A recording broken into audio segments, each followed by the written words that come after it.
Hi, I'm Hawk with Cheyenne US Repair, and I'm here today with a little public service announcement to help you, help yourselves to make your clip cord, your power cord, last a good, long, healthy life.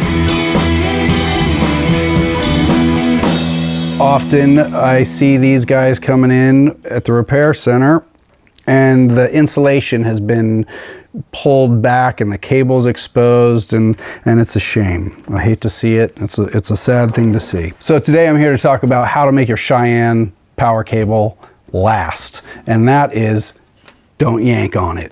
That's simple. Grab it by the plastic. When you pull it out, don't yank on it.